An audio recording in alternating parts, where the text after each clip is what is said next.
Memang betul, Pengadilan Agama Cikarang telah menerima perkara ekot ya. Dengan jenis perkara itu cerai gugat, di dalamnya kumulasi dengan hak asuh anak dan nafkah anak berdasarkan surat gugatan tertanggal 3 Juli 2022. Yang saya lihat memang di dalamnya itu para pihaknya itu adalah Natalia ya, Hoser, kebetulan memakai kuasa hukum yaitu Maza Besar Surya Sarjana Hukum sebagai kuasa hukum penggugat, menggugat saudara Sutisna Bindodo Mulyana sebagai tergugat. Jadi setelah perkara ekot itu masuk ke Pengadilan Agama Cikarang, oleh kami diverifikasi, kemudian diberi nomor 2105-PDT-G-2022-PA Cikarang dan telah terdaftar di Kepaniteraan Pengadilan Agama Cikarang pada hari Selasa tanggal 5 Juli 2022. Kalau terkait alasannya itu bukan kewenangan kami Pak ya, itu kan karena terkait materi, jadi nanti Bapak atau Ibu bisa menanyakan langsung kepada para pihaknya.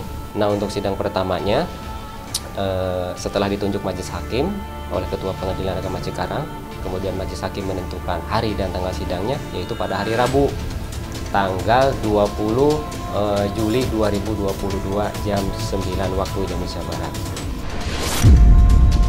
Persidangan kalau memang nanti di dalam persidangan pihak tergugat tidak hadir, akan dipanggil lagi, diperintahkan oleh ketua majelis untuk memanggil pihak tergugat. Nah, nanti untuk selanjutnya itu kewenangan majelis sebenarnya.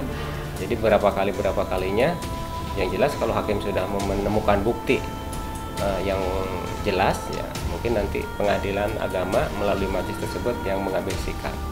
Bu Natali ini ingin menggugat bahwa anaknya itu supaya ikut kepada ibunya, dan terkait nafkahnya nanti diminta berapa di dalam gugatan supaya diberikan oleh suaminya. Sehat, alhamdulillah. Yuk pelan-pelan, hati-hati. Maaf ya, aku nggak bisa ngomong dulu, maaf ya semuanya ya. Kenapa teh? Kenapa tidak mau cerita teh? Iya. Pokoknya yang penting doain aja yang terbaik. Buat susu Azam. Buat susu Azam. Emang iya, Tanya aja yang di sana ya. Bun, sehat-sehat Bun ya. Terima kasih doanya, doa terbaik ya, amin. Teh Azam gimana kabarnya Teh? Azam ada di ini, ada di mobil. Terima kasih.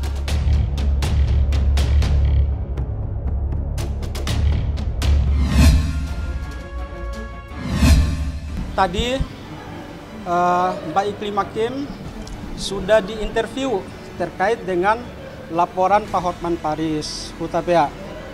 Ada banyak pertanyaan, kalau tidak salah tadi ada 37 halaman yang udah disampaikan, dan semua cerita, semua fakta sudah dituangkan secara benar, secara baik, tanpa ada rekayasa dan sesuai fakta yang ada. Tentang apa-apa yang ditanyakan secara detail saya tidak akan sampaikan secara detailnya, karena apa? Masalah ini sudah masuk dalam ranah hukum ya. Nah, sekilas saya akan sampaikan terkait dengan masalah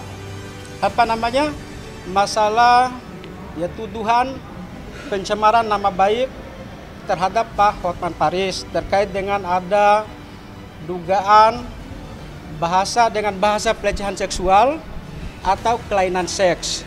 Yang intinya klien kami katakan bahwa bahasa-bahasa itu tidak ada keluar dari mulut klien kami, Iklim Hakim, baik itu bahasa pelecehan seksual, lebih-lebih bahasa kelainan seks, yang memang menurut Pak Hotman Paris itu yang buat dia sangat jengkel dan sangat murka dengan kalimat-kalimat seperti itu ya. Terus kemudian dari cerita-cerita tadi yang dirangkum dalam 37 halaman itu, setelah kami tim kuasa hukum membaca, mencermati dan menganalisa, maka ada dua kesimpulan besar yang dapat kami ambil dari masalah iklim hakim ini. Yang pertama adalah bahwa klien kami adalah korban dari malpraktek profesi advokat. Ya, korban malpraktek dari profesi oknum advokat, ya, yang kami tidak akan sebut namanya. Tentu publik media mengetahui siapa nama yang kami maksudkan itu. Kenapa kami katakan demikian? Baik dari bagaimana iklim hakim ini menjadi kliennya dari awal itu ada cerita-cerita yang agak lucu gitu kan, yang seharusnya tidak patut, tidak elok, tidak etis seorang advokat melakukan itu. Kemudian yang kedua, dari sisi advice hukum yang diberikan, lebih banyak mengarah ke hal-hal yang pribadi, bukan pada poin-poin kasus yang dihadapi. Ya. Kemudian ketiga, tindakan hukum yang katanya mau diambil, yang saya lihat, kami lihat itu bukan tindakan hukum, bukan legal action, tapi legal politik itu yang dilakukan. Motivasinya mungkin ada dua. Satu, ingin menyerang seterunya yaitu Pak Hotman Paris, atau kemudian masalah ini dia ingin jadikan sebagai media untuk mendekati klien kami secara pribadi.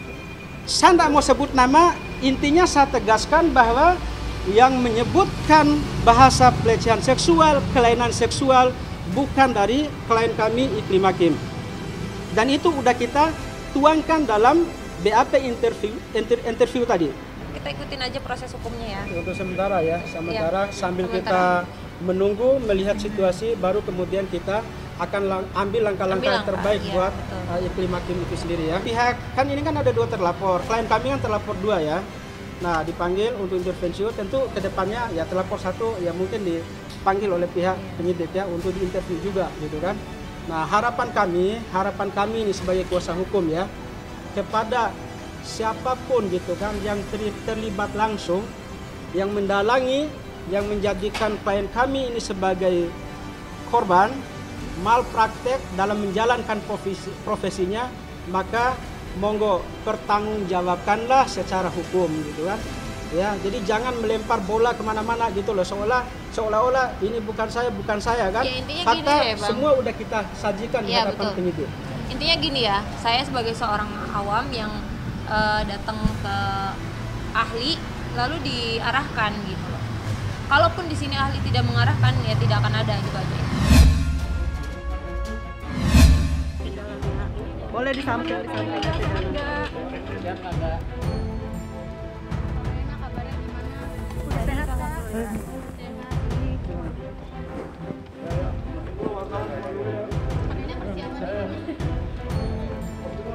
Pemeriksaannya tadi.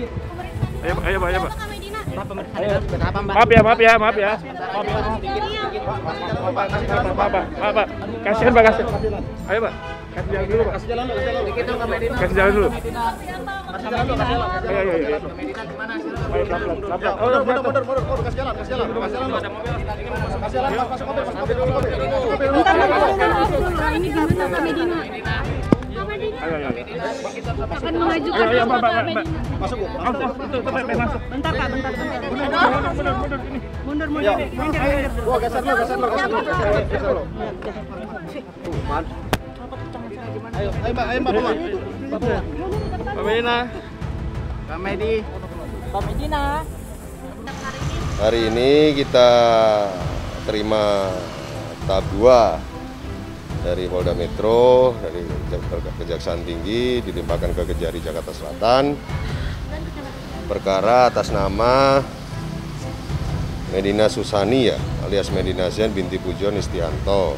Di sini ada dua perkara. Satu dengan korbannya Uci Flodia, satunya dengan korbannya Marisa Mulyana. Uci Flodia disangka melanggar pasal 27 ayat 4 junto pasal 45 ayat 4 Undang-Undang ITE, atau kedua pasal 29 junto pasal 45B Undang-Undang Nomor 19 Tahun 2016, Undang-Undang ITE, atau ketiga 335 ayat 1 ke 1 KUHP. Yang kedua, Marisa Mulyana. ITE juga pasal 27 ayat 3, junto pasal 45 ayat 3 Undang-Undang ITE atau apa? Kencingan dikit. Atau kedua 311 KUHP, atau ketiga 310 ayat 1 KUHP.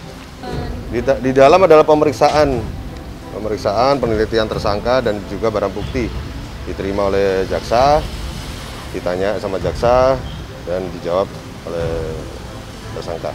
Di penyidik tidak dilakukan penahanan. Di kami berdasarkan nota pendapat jaksa penuntut umum, dan akhirnya kita sependapat bahwa misalnya tersangka atas nama Medina Susani alias Medina Zen kami tahan selama 20 hari ke depan.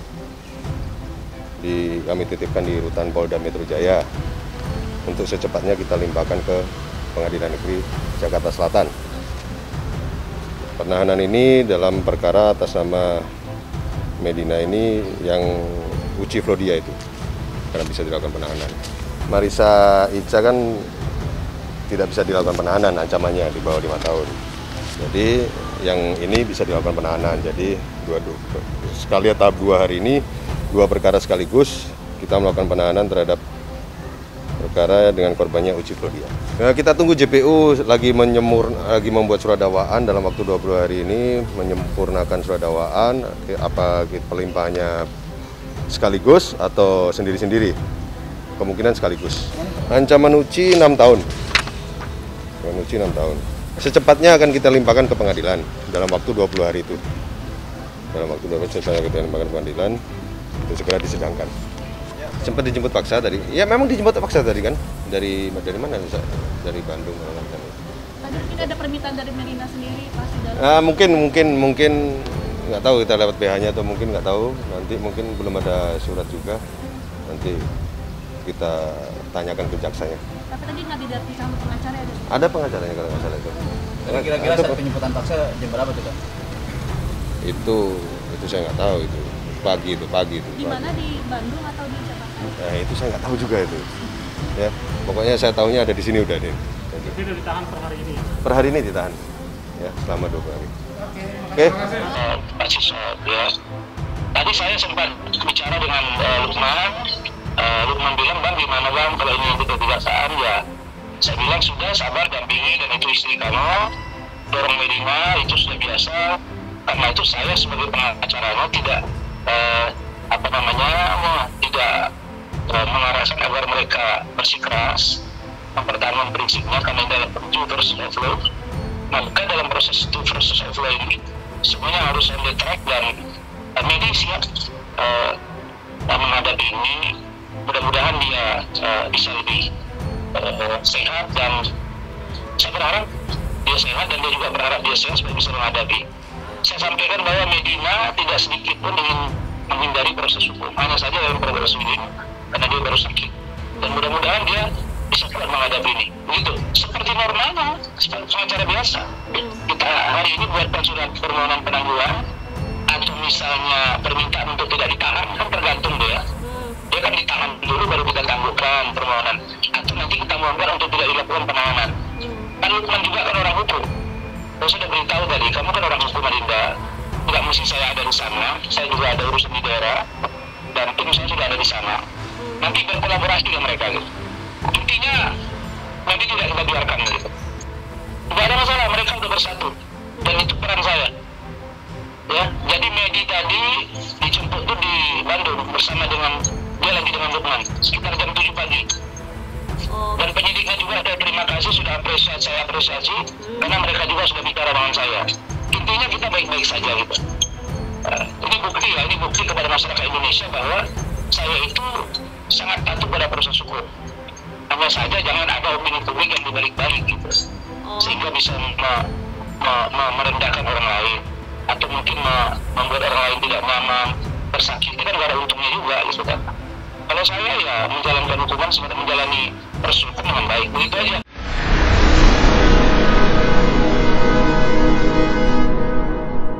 Jadi jangan lupa untuk subscribe Cumi Cumi. Ditekan ya tombol lonceng merahnya.